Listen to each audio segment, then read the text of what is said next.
Զալովի Դիվանյան, պարոն Կարապետյան, ինչպես ասացիք, մեզնից յուրաքանչյուրին առաջվող հարցի մասին եք ուզում խոսել,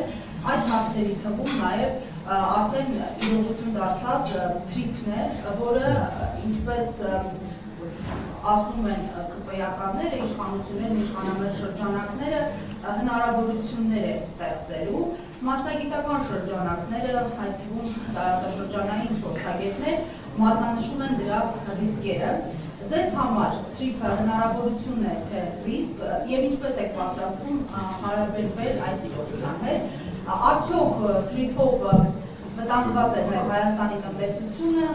այդ թվում էներգետիկի վտանգությունը, Հայաստանի ընդերքը, որովհետեւ տեսանք, որ տեղանկարում ենթադրում է նաև հումքերի, հակահումքերի արտահանում, թե որ տարածքներից հասկանալի է արդեն մեզ համար, եւ քանի որ ավելի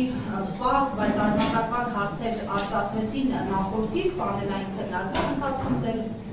բացման խոսքում, 5 քայլերի մասին եմ ուզում խոսենք, գործազրկության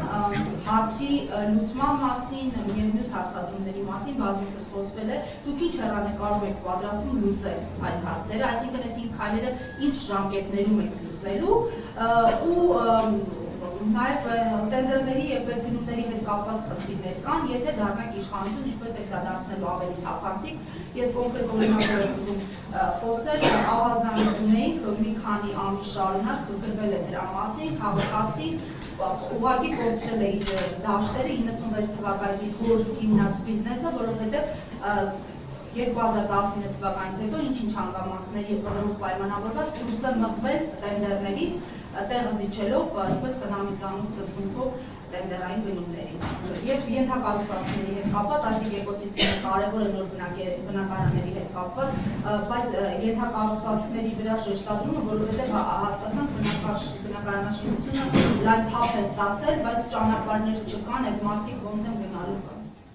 Շատ լավ։ Առաջի հարցը թրիփ։ Թրիփը այս պայդրությամբ Հայաստանի համար բացում է հնարավորություններ եւ բացում է ռիսկեր։ Հնարավորությունները դա բերել երրորդ կողմին Ամերիկայի Միացյալ Նահանգների դեպի երաշխավորի մակարդակ։ Թրիփում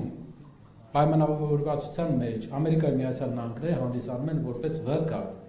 Մեր արտաքին քաղաքական ընդհանուր տեսլականը նա է, որ մեր խաղաղության պայմանագիրը պետք է ունենա երաշխավոր մեկից ավել։ Մենք տեսնում ենք ինչ է տեղի ունենում այն երկրների հետ, այն տարածաշրջանի հետ, ովքեր ունեն ընդամենը մեկ երաշխավոր կամ չունեն երաշխավոր։ Այս 21-րդ դարի մեր ժամանակաշրջաներում փոքր երկրները ավելի լավ են ապրում, շատ տարօրինակ բան կարող եմ ասել, միշտ պատմականորեն մեծ երկրներն են ավելի հարուստ եղել։ Բայց 21-րդ դարի մեր ժամանակաշրջանում փոքր երկրները ավելի սկսել են լավ ապրել, քանի որ կառավարությունները ավելի ակտիվ են, դինամիկ են։ Բայց կա անվտանգային խնդիր։ Անվտանգային խնդիրը լուծելու համար մեր երկրին պետք է երաշխավոր։ Շատ կարևոր է երրորդ կողմի ներկայությունը այդտեղ, Ամերիկայի Միացյալ Նահանգների ներկայությունը։ Բայց մեզ պետք է, որ Ամերիկայի Միացյալ Նահանգները մեր արտաքին քաղաքականության ամբողջ process-ը բերելու է նրան, որ մենք ունենանք մեկ եւ ավել երաշխավոր մեր խաղաղության, դա երկարաժամկետ խաղաղության միակ լուրջ գրավականը։ Թուղթը մեր հարևանների հետ, շատերը կհիշեն 92 թվականն է եղել հրադադար պայմանավորվածություն, ավելի շատ է եղել։ Թուղթը բավականին փոփոխական մեծություն է թուրքերի հետ բանակցությունների ժամանակ, իսկ երաշխավորները հաստատում մեծությունները, մեկից ավելի։ Ինչ վերաբերվում է երկրորդ հարցին, կներեք բաների հետ կապված։ 5 քայլերի ժամկետները։ 5 քայլերը տեղի են ունենալու 5 տարվա ընթացքում, այսինքն մի ազգային ժողովի process-ի, մի ազգային ժողովի 5-ամյա process-ի ժամանակ։ Դա հաշվի առնելով ես ուզում եմ մի նկատառում անել։ Առաջի տարին իշխանության փոփոխության լինելու է այս process-ների պատրաստման տարի։ Երկրորդ տարվանից զգացվելու է լուրջ փոփոխություններ, երրորդ տարվանից մենք առերեսվելու ենք պտուղների հետ։ լինելու են հարյուրավոր ներդրումային ծրագրերի մշակում, էկոնոմիկայի նախարարությունը ուղղակի ամեն շրջանի համար Հայաստանի ներդրումային ծրագիր է մշակելու եւ ներդրողներ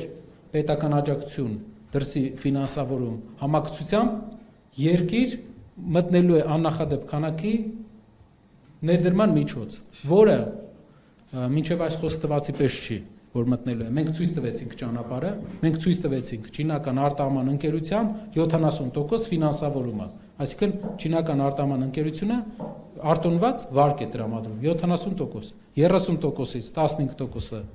մեր պրոյեկտների տրամադրելու է Հայաստանի կառավարությունը, 15%-ը ներդրողը։ Հայաստանի բոլոր ներդրողները, աշխարհի բոլոր ներդրողները հերթ են կանգնելու, որպեսզի 15% ներդրում անելու պարագայում ունենան մեծ տնտեսական միավորներ։ Հայաստանն էլ շահելու է հարկերով։